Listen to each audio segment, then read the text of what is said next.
তৃষ্ণায় ডুবে যায় আমাদের এই গোটা গাঁ।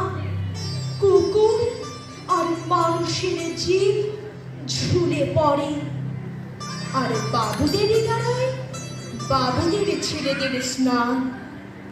আমাদের শরীর চলে যায় চৈত্রের খরায়। মা, আমি এক চণ্ডালিকা। বাঁকুড়া, পুরুলিয়া, নারীর হাহা করা মাঠ ফাটিয়ে বিহারের তপ্ত প্রান্তর চিরে আমি চিৎকার করছি, জল দাও।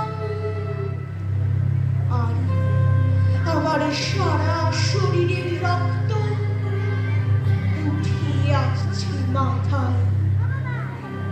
মা, এক ফোঁটা জলের দাও আমাদের